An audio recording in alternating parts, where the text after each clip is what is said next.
빌립보서 강의 39번째 빌립보서 4장 11, 12절 말씀 같이 하겠습니다.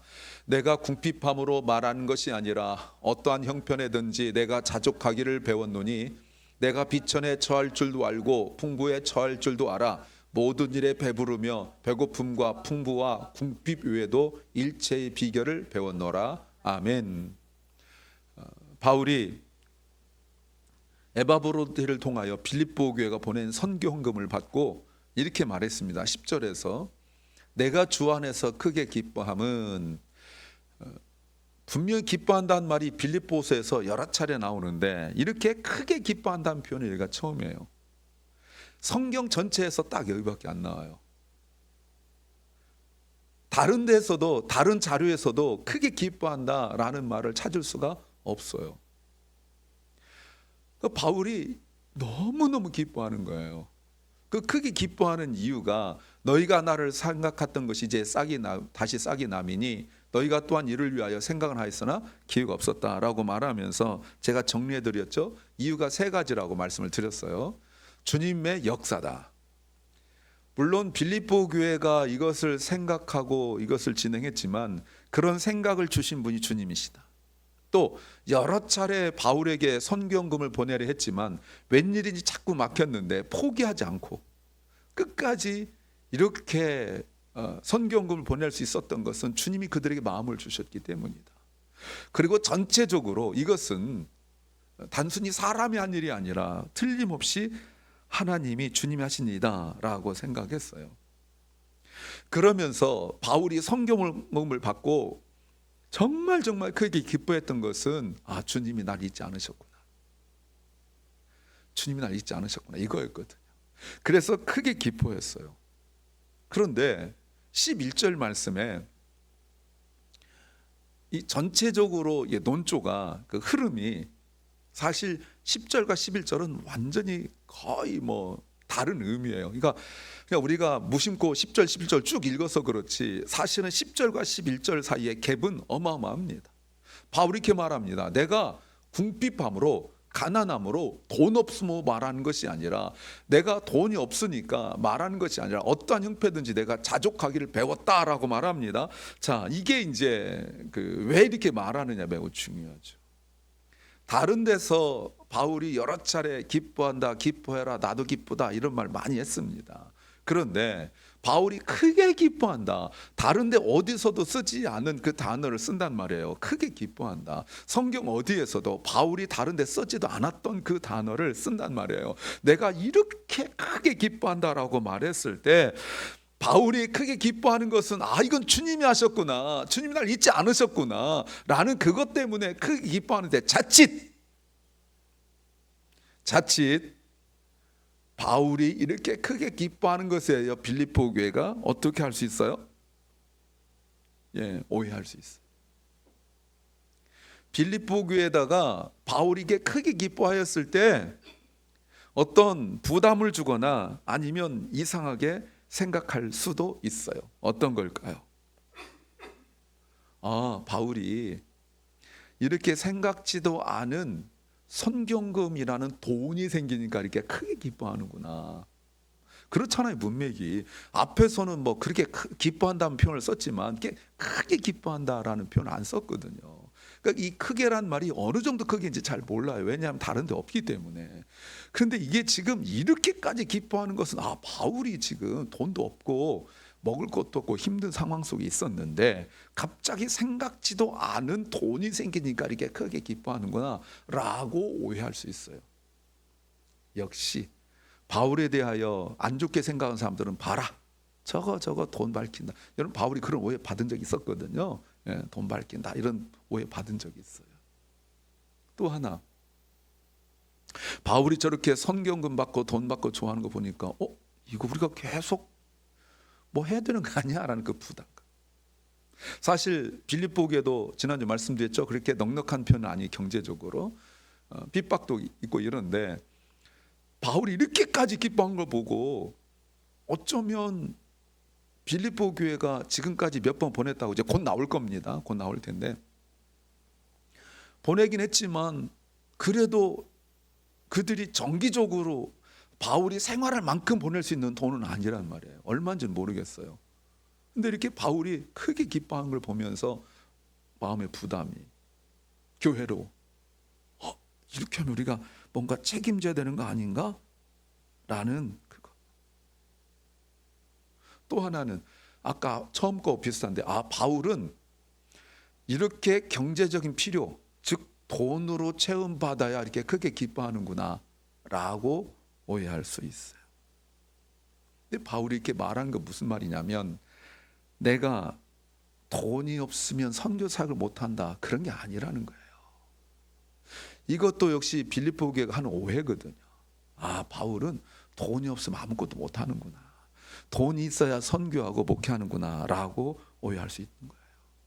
근데 바울이 내가 돈이 없어서 말하는 게 아니다, 돈이 없는데 너희들 돈 보내서 말하는 것이 아니라 어떤 형편이든지, 어떤 상황이든지, 어떤 상황이라는 것은 12절에서 나옵니다. 어떤 상황, 11절에 어떤 상황에서든지 내가 자족하길 배웠다. 두 가지를 이야기해요. 자족과 배웠다라는 말을 이야기해요.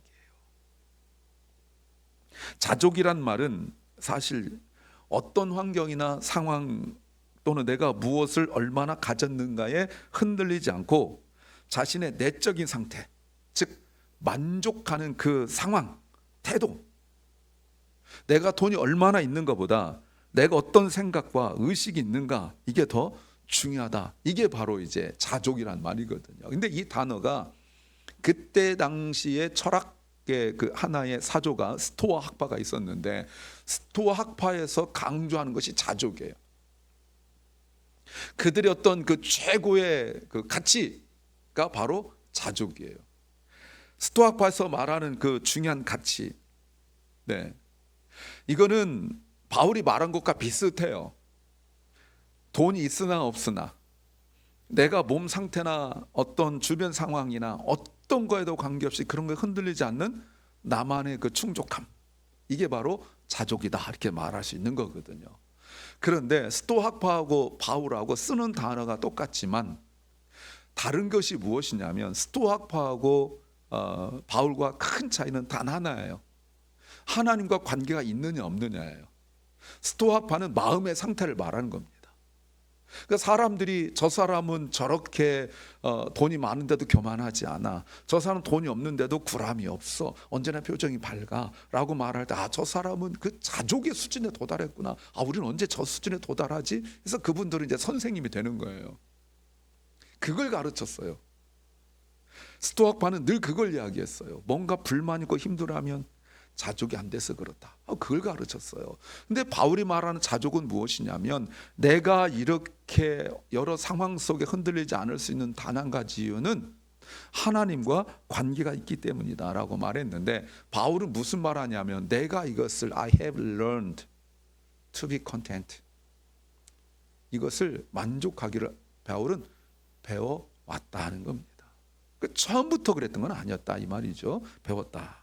심지어 12절 보세요. 12절에서는 내가 비천에 처할 줄도 알고, 가난한 상황도 있었고, 또 내가 돈이 많은 상황 속에 처할 줄도 안다. 그런데 모든 일에 배부르며 배고픔과 풍부와 궁핍에도 일체의 비결을 배웠다. 그 비밀이 있는데 그 비밀을 배웠다라고 말합니다. 돈이 없어서 가난하고도 그 가난 때문에 염려하고 걱정하고 낙심하거나 비굴해지지 않은 것을 배웠다. 또 돈이 많은 것 때문에, 그 돈 때문에 교만하거나 방심하거나 타락하지 않는 것을 배웠다. 그러니까 이것은 세상적으로 보거나 신앙적으로 보거나 누구나 다 알거나 누리는 건 아니에요. 이것은 바울이 아까 설교 처음에 말씀드렸고 지난주 내내 말씀했던 것처럼 주님의 공급하심을 믿기 때문에 가능한 일이에요. 사람들의 마음을 감동시키시고 사람들이 여러 번 그 일을 못하게 되었을 때도 주님이 계속 그들의 마음에 역사하시고 결국 그것은 이 일을 시작하시고 마치실 때까지 이 일을 진행하신 주님을 믿기 때문에 그걸 배웠다는 거거든요.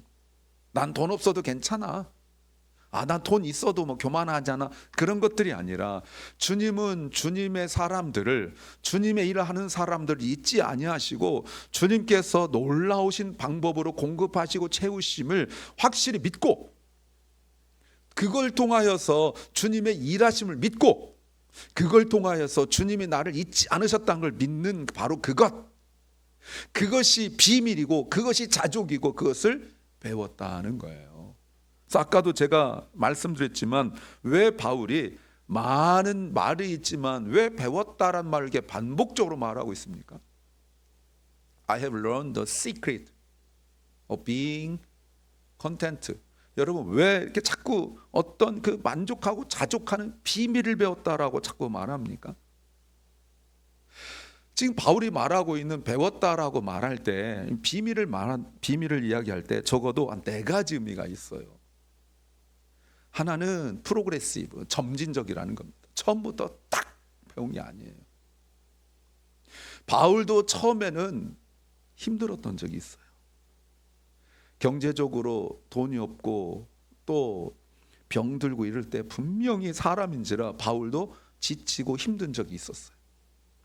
돈이 갑자기 목돈 생겼을 때 이 돈 가지고 어떻게 하지? 라고 돈을 걱정한 적이 있었어요. 어떻게 돈을 잘 쓸 수 있지? 아마 이런 생각들 했던 것 같아요. 그런데 그러면서 어떤 과정을 겪었는지 모르지만 그런 과정들을 겪으면서 바울이 분명하고 확실하게 점진적으로 프로그레시브하게 깨닫는 것이 무엇이냐면 여기에 비밀이 있다라는 걸 깨닫게 된 거예요. 그 비밀이 무엇입니까? 하나님, 주님이 함께 하신다는 것, 주님이 날 잊지 않으셨다는 것, 이것으로 충분한 거예요. 또 하나, 두 번째가 체득이죠. 익스피리언스, 경험이에요. 왜 제가 체득이라는 말을 일부러 쓰냐면 이건 생각의 정리가 아니라 몸으로 겪었다 이 말입니다.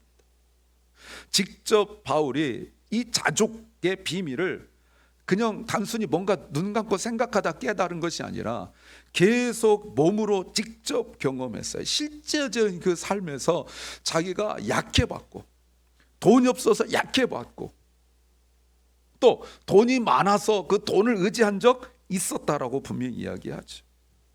그러니까 지금 바울이 말하고 있는 것은 내가 깨닫고 있는 자족은 스토아파에서 말하고 있는 어떤 이론, 철학, 필라소피라는 그 수준이 아니라 자기가 몸으로 직접 깨달은 거예요. 이론이 아니라 실제라고 말하고 있어요. 배가 고파 보았고 굶어 보았어요.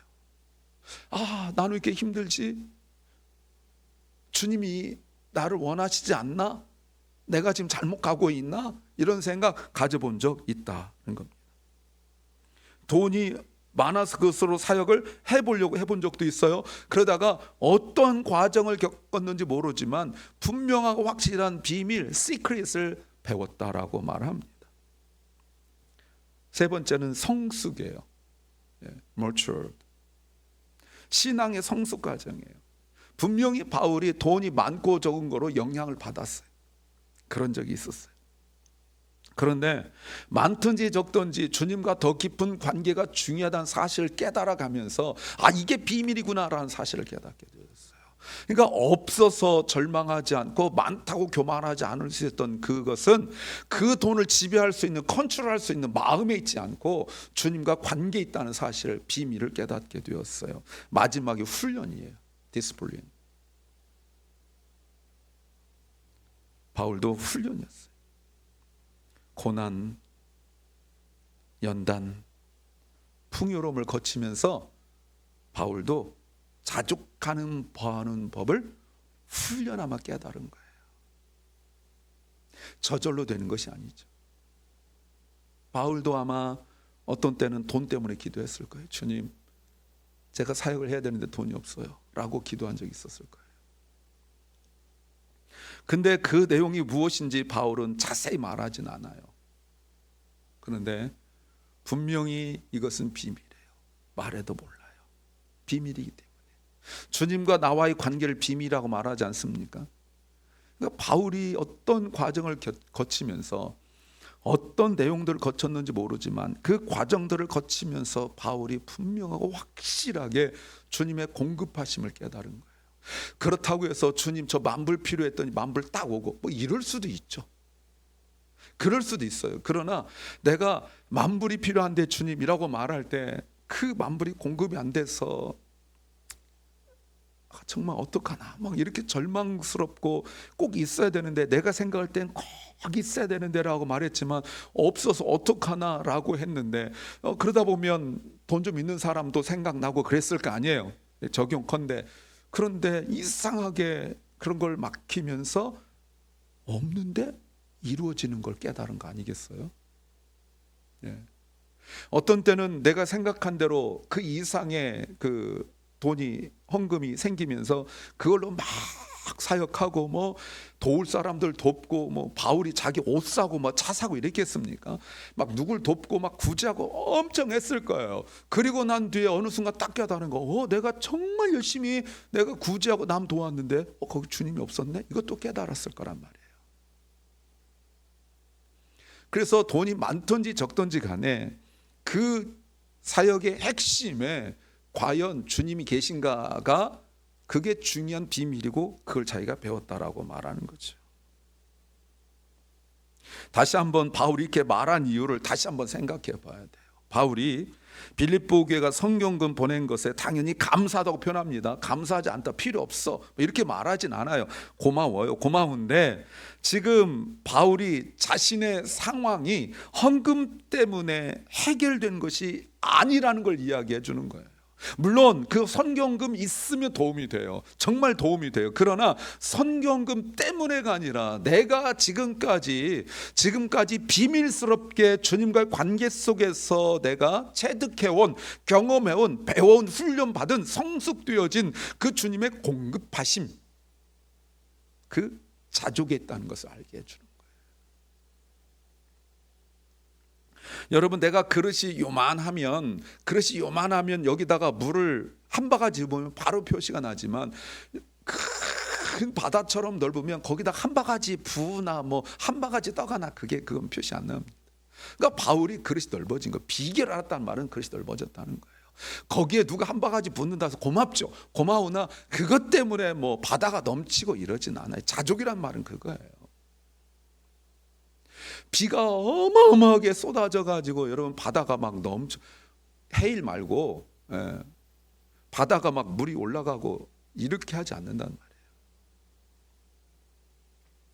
그러므로 빌립보 교회가 보낸 선경금을 바울이 분명히 말한 것은 너희가 지금 나한테 보낸 이 선경금은 나 개인한테 보낸 게 아니라는 거예요.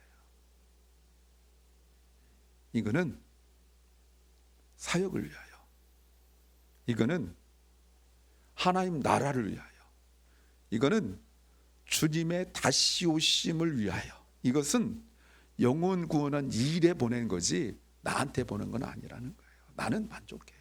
그러니까 사역은 돈이 있으면 더 많은 일을 할 수 있습니다. 지금 그 얘기하는 거예요. 나는 물질이 많으나 적으나 이미 그 비결을 배워왔어요. 더군다나 지금 감옥에 있잖아요. 감옥에 있으면 먹여주고 이러지 않습니까? 그러니까 그거는 자기는 아니라는 거예요. 자, 이 책 하나 보죠. C.S. 루이스의 순전한 기독교, 여러분 잘 아는 책이에요. 거기서 그 북 3 챕터 10에서 이런 말을 해요. 우리 안에는 이 세상이 만족시킬 수 없는 욕망이 있다면 그것은 우리가 이 세상을 넘어서는 다른 세상을 위해 창조되었음을 의미합니다. 그래서 어떤 예를 드냐면 이런 예를 들어요. 만약에 꽃을 보고 야 예쁘다 라고 말하면 이 세상에 보이는 꽃도 이렇게 예쁜데 이 꽃을 넘어서는 그 하나님 나라에서는, 하나님 나라는 얼마나 아름다울까, 그 얘기를 해요. 아기 웃음소리를, 까르르 웃음소리 들으면 우리도 흐뭇해지고 좋잖아요. 그러니까 그 아기 웃음소리가 그렇게 좋다면 그 즐거움을 주는, 늘 밝게 웃고 이해타산에 의하여 내 감정에 따라 웃지 않고 은혜로 웃는 하나님 나라는 얼마나 좋을까, 이 얘기를 하는 거예요. 그러니까 이 땅에서 우리가 자족한다는 것은 나는 만족하니까 돈이 있든 없든 괜찮아, 이런 사상이 아니라 내가 여기에서 돈이란 문제, 아까도 말씀드렸지만 오랜 세월 지나면서 훈련받아 내가 만족한다고 생각했을 때, 나는 스토아크에서 말하는 것처럼 최고의 어떤 그 경지, 그 최고의 경지 올라간 그런 수준을 말하는 것이 아니라, 내가 돈만 가지고도 오랜 시간 지나면서 내가 자족하는 내가 비결을 배웠는데, 내가 하나님 나라에서는 얼마나 기쁠까. 거기는 뭘 이렇게 조금 가지고 뭐 자족하고 이거 없을 거 아니에요. 거긴 선경금 이거 가지고 막 감사 이런 거 없을 거 아니에요. 그냥 주님이 계신 그 자체로 우리가 만족하고 감사하고 이럴 거 아니에요. 지금 그 얘기를 하는 거예요. 그러니까 바울은 지금 이 자족을 통하여 뭘 보고 있냐면, 자신의 마음을 보고 있는 게 아니라 주님이 함께 하신, 주님이 역사하신 바라보면서 주님의 나라를 바라보고 있는 거예요. 주님의 나라는 얼마나 좋을까, 하나님 나라는 얼마나 좋을까.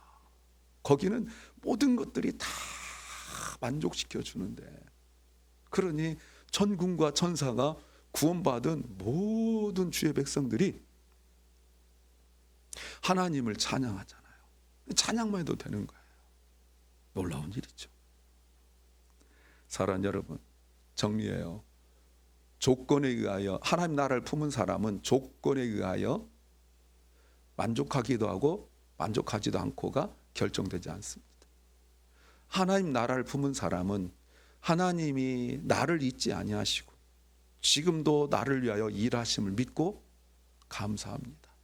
지금 이 땅에서 우리가 조그만 것, 큰 것 무엇이든지 감사할 때 그 내용으로만 감사하지 마시고, 이것 가지고도 내가 감사하는데 하나님 나라는 얼마나 좋을까를 생각하십시오. 바울이 지금 그 얘기예요. 그런데 이 자족은 저절로 오지 않습니다.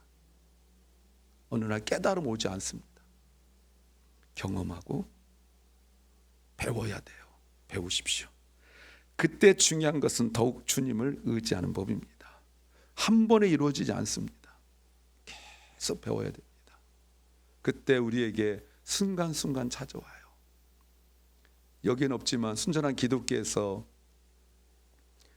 C.S. 루이스가 말하는 것이 있습니다. 그때 우리가 만족할 때 우리는 그때 영원, 이터니티를 맛본다, 이렇게 말해요.